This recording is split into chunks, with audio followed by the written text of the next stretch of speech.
सपना सपना और सपना। सपने विचार में बदल जाते हैं और विचार कार्य में परिवर्तन हो जाते हैं।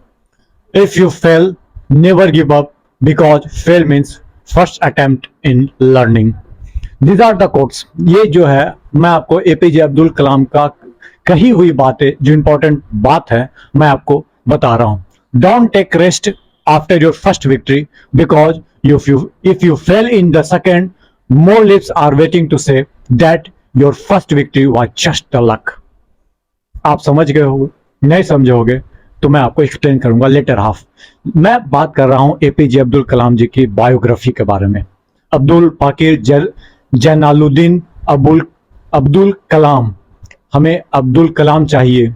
ये ऐसे ऐसे अलग अलग मिसाइल मैन के रूप में हमारे देश को चाहिए कि हमारा देश डेवलपिंग नेशन से डेवलप्ड नेशन में आ जाए। दरअसल हम उन्हीं के मिसाइल मैन ऑफ इंडिया के चर्चा हम लोग करने जा रहे हैं इस वीडियो में, क्योंकि आज उनका पुण्यतिथि है और ये बताना आपको जरूरी है कि किस संघर्षशील इंसान को, इंस्पायरिंग नेशन, कैसे संघर्ष करते करते वो नेशन को इंस्पायर किए।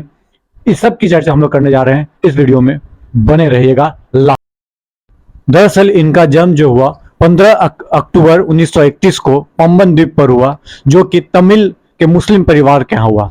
उनके पिता जैनुलुद्दीन मरकयार एक नाव के मालिक और एक स्थानीय मस्जिद के इमाम थे।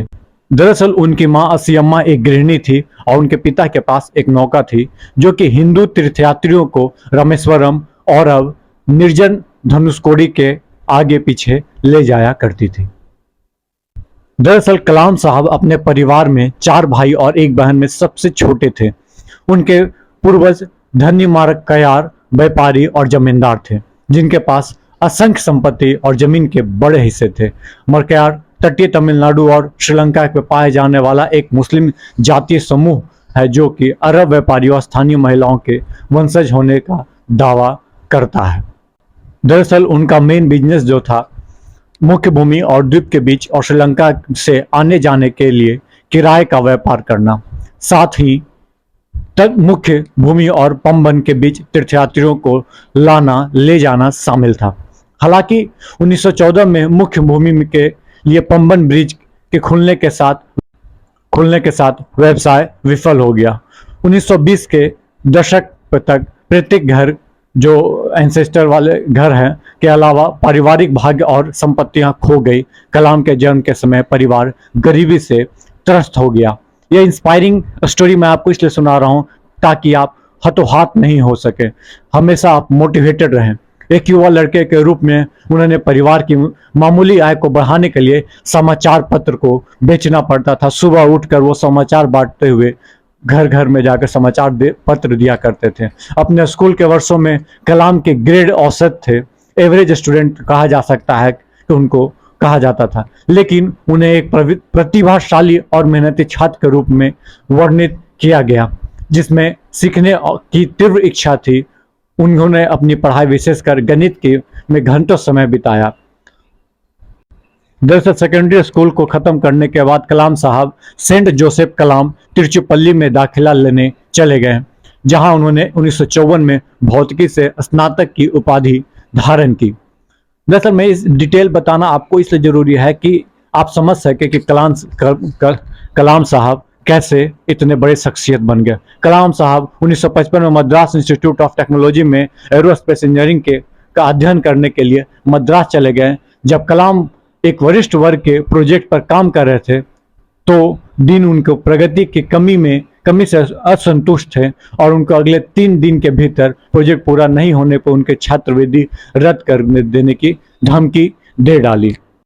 दरअसल उस प्रोजेक्ट में धमकी जो दिया, उसके बाद जो है कलाम साहब इस प्रोजेक्ट को समय सीमा के तहत पूरा कर लिए। दिन प्रभावित होकर बोला उन्होंने कि मैं तुम्हें तनाव में डाल रहा था और तुमसे कठिन समय सीमा पूरी करने के लिए कह रहा था। जैसा कि उन्होंने कहा था, वो लड़ाकू पायलट बनने के लिए अपने सपने को हासिल करने से चूक गए। क्वालिफायर में 9वां और आईएफ में केवल 8वां स्थान उपलब्ध थे। जैसे क्वालिफायर में इनका रैंक जो आया 9वां था, ठीक है, लेकिन टोटल सिलेक्शन जो था 8वें स्टूडेंट का होना था। यहाँ पे इनको मायूसी छा गई कि अरे यार, बस एक के कारण हम रह गए। चलो कहा जाता है कि जो ऊपर वाला करता है वो ठीक करता है। उसके बाद आ जाइए आगे। 1960 में मद्रास इंस्टीट्यूट ऑफ टेक्नोलॉजी से स्नातक होने के बाद कलाम रक्षा अनुसंधान और विकास सेवा DRDS के सदस्य बनने के बाद एक वैज्ञानिक के रूप में रक्षा अनुसंधान और विकास संगठन में के वैमानिक विकास प्रतिष्ठान में शामिल हो गए। उन्होंने अपने करियर की शुरुआत एक छोटे होवरक्राफ्ट का डिजाइन करके की, लेकिन DRDO में अपनी नौकरी के विकल्प को लेकर असमंजस में रहे। कलाम साहब प्रसिद्ध अंतरिक्ष वैज्ञानिक विक्रम साराभाई के अधीन काम करते हुए INCOSPAR इंस्कोर्सपर में शामिल हो गए।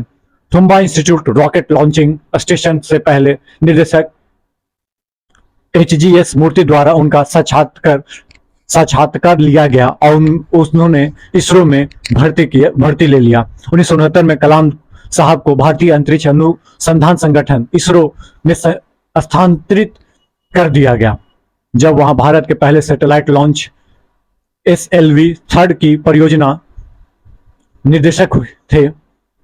इसी तरह विभिन्न काम करते गए। 1969 में कलाम साहब को सरकार की मंजूरी मिली और उन्हें अधिक इंजीनियरिंग को शामिल करके कार्यक्रम का विस्तार करते गए। दरअसल नासा भी कई बार गए कलाम साहब। 1970-1990 के दशक के बीच कलाम साहब ने दूर PSLV और SLV-3 परियोजना को विकसित करने का प्रयास किया, जो कि वो सफल भी साबित हुआ।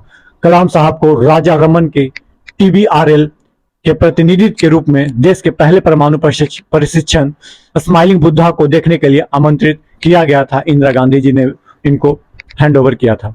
आप देखिए, भले ही उनके इस विकास का भाग नहीं लिया। 1970 में के दशक में कलाम ने 2 परियोजना प्रोजेक्ट डेविल और प्रोजेक्ट वैलिएंट का कहा तो यह भी जाता है कि इंदिरा गांधी जी ने कलाम साहब के निर्देशन में अपनी विवेकाधीन शक्तियों के माध्यम से इन एरोस्पेस परियोजना के लिए गुप्त धन आवंटित किया था।